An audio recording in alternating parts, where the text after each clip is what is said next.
जय हिंद दोस्तों, स्वागत है आप सभी को ऑनलाइन एजुकेशन क्लासेज में। आज का टॉपिक है रक्त यानी ब्लड, ठीक ना।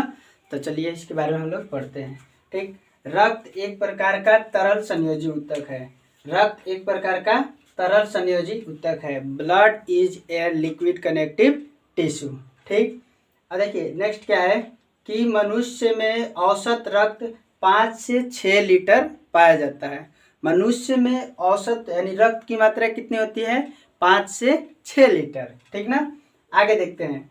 मनुष्य के पूरे शरीर के भार का लगभग 60% रक्त होता है। मनुष्य का शरीर का जितना भी भार होगा उसका 7% क्या होता है? रक्त होता है, ठीक ना। इसीलिए लगभग माना जाता है कि 5 से 6 लीटर रक्त पाया जाता है। ठीक, इसका रंग लाल हीमोग्लोबिन के कारण होता है। यानी रक्त का रंग लाल किसके कारण होता है? हीमोग्लोबिन के कारण, ठीक ना। देखिए इसका रक्त का स्वाद कैसा होता है? क्षारीय। रक्त का स्वाद कैसा होता है? क्षारीय, ठीक ना। तो NaCl के कारण इसके रक्त का स्वाद क्या होता है? क्षारीय, ठीक ना। आगे देखते हैं रक्त का पीएच मान। रक्त का पीएच मान कितना होता है? 7.4। रक्त का पीएच मान 7.4। यानी देखिए 7 से जब कम होगा ना, 7 से कम तो इसको बोलते हैं अम्लीय। 7 से अधिक होगा तो इसको क्या बोलते हैं? क्षारीय। 7 से कम को क्या बोलते हैं? अम्लीय। और 7 से अधिक को क्षारीय कहते हैं। और 7 क्या होता है? उदासीन, ठीक ना। आगे देखते हैं।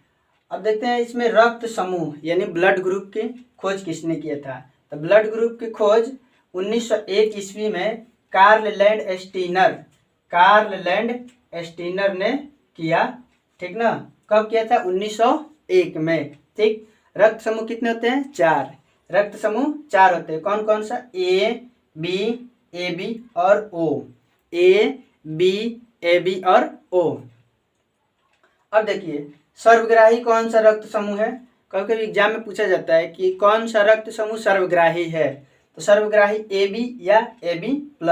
अगर एग्जाम में आगे देखते हैं, एग्जाम में दिया रहेगा तो पूछेगा कि सर्वग्राही कौन सा है, तो AB दिया रहेगा तो AB टिक कीजिए। अगर AB+ दिया रहेगा तो AB+ टिक कीजिए। ठीक, यानी AB पॉजिटिव बोलते हैं। सर्वदाता यानी कौन सा रक्त समूह सर्वदाता है? यानी कौन सा? यानी O या O-। सर्वग्राही AB या AB+, सर्वदाता O या O-। ठीक, रक्तदाब मापने वाला यंत्र दबांतर मापी या स्फेग्नोमैनोमीटर के द्वारा मापते हैं। आगे देखते हैं। ठीक, अब देखते हैं रक्त को 2 भागों में बांटा गया। एक होता है रक्त प्लाज्मा, एक होता है रुधिर कोशिकाएं। रक्त प्लाज्मा को 2 भागों में बांटा गया है। रक्त प्लाज्मा को 2 भागों में बांटा गया है, ठीक ना। तो प्लाज्मा में भी क्या क्या पाया जाता है? तो जल और प्रोटीन। ठीक, और रुधिर कोशिकाएं को कितने भागों में? 3 भागों में। कौन कौन?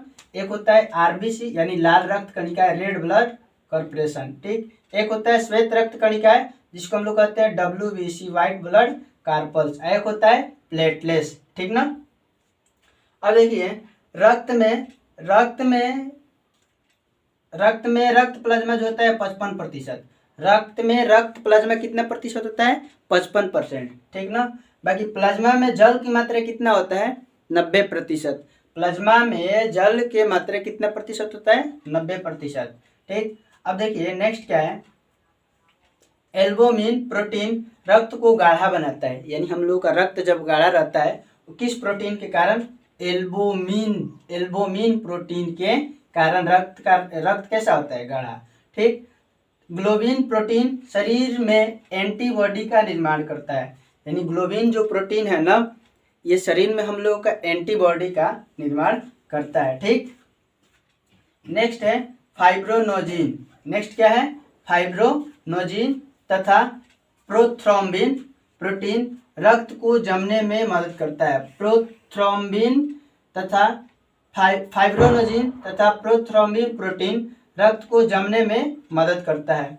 आगे देखते हैं कि रक्त का शुद्धिकरण कौन करता है? रक्त के शुद्धिकरण प्रक्रिया को डायलिसिस बोलते हैं, ठीक ना। रक्त की शुद्धिकरण प्रक्रिया को डायलिसिस कहते हैं। ठीक, शुद्ध रक्त किस में बहता है? तो धमनी में और अशुद्ध रक्त इसमें बहता है तो शीरा में, सॉरी हाँ, अशुद्ध रक्त इसमें होता है तो शीरा में। तो अब इसके आगे और है नेक्स्ट, ठीक, आगे हम लोग देखते हैं, ठीक ना। चलिए तो इसके आगे हम लोग देखते हैं, ठीक। तो आरबीसी यानी रेड ब्लड कार्पल्स, ठीक ना। आरबीसी का फुल फॉर्म क्या होता है, रेड ब्लड कार्पल्स, ठीक ना। इसको हिंदी में बोलते हैं लाल रक्त कणिकाएं। इसकी संख्या 50 से 55 लाख प्रति mm³ होती है। यानी कि आरबीसी की संख्या 50 से 55 लाख प्रति mm³ होती है। देखिए इसका रंग लाल, यानी आरबीसी यानी आरबीसी का रंग लाल हीमोग्लोबिन के कारण होता है। रंग लाल किसके कारण होता है, हीमोग्लोबिन के कारण। बहुत बार इस एग्जाम में पूछता है, ठीक ना। इसका निर्माण कहाँ होता है, सॉरी इसका आकार क्या है, गोल, ठीक ना, गोलाकार होता है। यानी आरबीसी का आकार जो होता है कैसा होता है, गोलाकार, ठीक ना। अब देखते हैं आरबीसी का निर्माण अस्थि मज्जा, यानी इसको अंग्रेजी में हम लोग बोलते हैं बोन मैरो, यानी कि इसका निर्माण कहाँ होता है, अस्थि मज्जा यानी बोन मैरो में होता है। आरबीसी का कब्रिस्तान किसे कहा जाता है, तो प्लीहा को।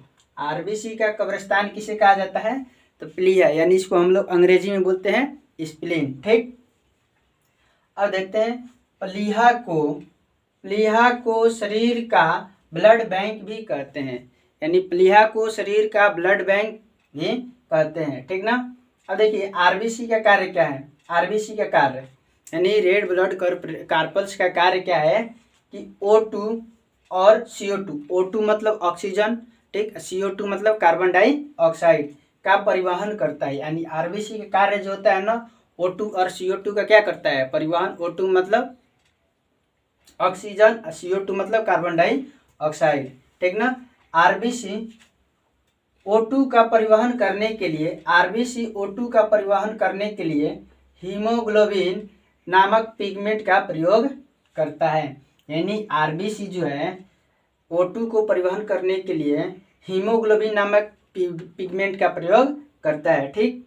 हीमोग्लोबिन में देखिए आयरन पाया जाता है, हीमोग्लोबिन में आयरन पाया जाता है, या इसको बोलते हैं लोहा, अंग्रेजी में क्या बोलते हैं, फेरस, ठीक ना। जिसके कारण क्या होता है, क्या बोलते हैं, हीमोग्लोबिन का रंग लाल होता है, ठीक ना, आयरन के कारण। हीमोग्लोबिन के निर्माण के आयरन मतलब हीमोग्लोबिन का निर्माण आयरन तथा ग्लोबिन प्रोटीन के कारण होता है। यानी हीमोग्लोबिन का निर्माण, ठीक ना, आयरन यानी इसको हम लोग बोलते हैं फेरस तथा ग्लोबिन प्रोटीन के कारण होता है। अब देखिए आरबीसी का जीवन काल कितना दिन होता है, 100 से 120 दिन। आरबीसी यहाँ पर खत्म, ठीक ना। आप देखते हैं डब्ल्यूबीसी के आगे, ठीक ना। डब्ल्यूबीसी यानी व्हाइट ब्लड कार्पल्स, श्वेत रक्त कणिकाएं, ठीक ना। इसकी संख्या कितनी होती है, तो 8000 से 10000 प्रति mm³, ठीक ना। व्हाइट ब्लड कार्पल्स की संख्या कितनी होती है, 8000 से 10000 प्रति mm³, ठीक ना। अब देखिए इसका रंग कैसा होता है, तो रंगहीन होता है। हीमोग्लोबिन न होने के कारण इसका रंग कैसा होता है, रंगहीन होता है। अब देखते हैं अनुपात, यानी डब्ल्यूबीसी और आरबीसी का अनुपात कितना होता है, 1:600, ठीक ना। अब देखते हैं डब्ल्यूबीसी का कार्य क्या है। डब्ल्यूबीसी का कार्य है रोगों से लड़ना। डब्ल्यूबीसी का कार्य क्या है, रोगों से लड़ना, ठीक। अब इसका जीवन काल कितना दिन होता है, तो 2 से 4 दिन तक पुराना रहता है और 10 से 12 दिन के अंदर कैसा हो जाता है, नया, ठीक ना। देखिए डब्ल्यूबीसी भी 5 प्रकार के होते हैं। डब्ल्यूबीसी भी कितने प्रकार के, 5 प्रकार के।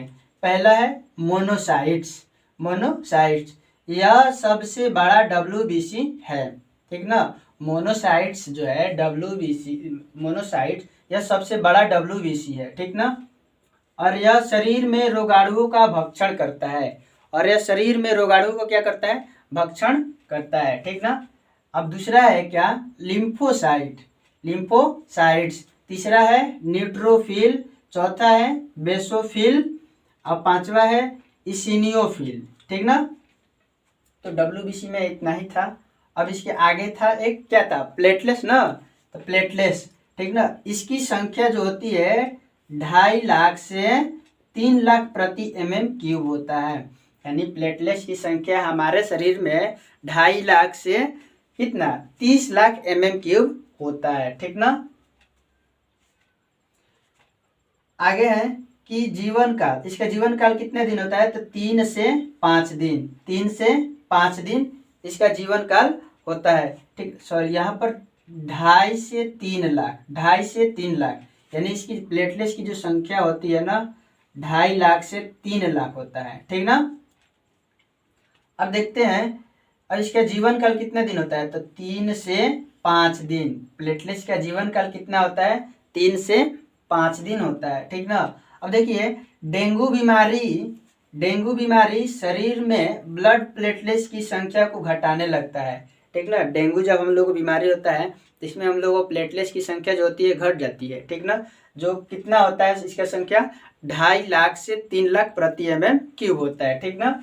तो अब इसमें घटने लगता है, तो इसलिए मरीज को बाहर से प्लेटलेट्स चढ़ाया जाता है, ठीक ना। इसलिए इसमें मरीज को मतलब बाहर से क्या किया जाता है, प्लेटलेट्स को चढ़ाया जाता है। इसके आगे अब नेक्स्ट वीडियो में हम लोग देखेंगे अब दूसरे क्लास का वीडियो, ठीक। ओके।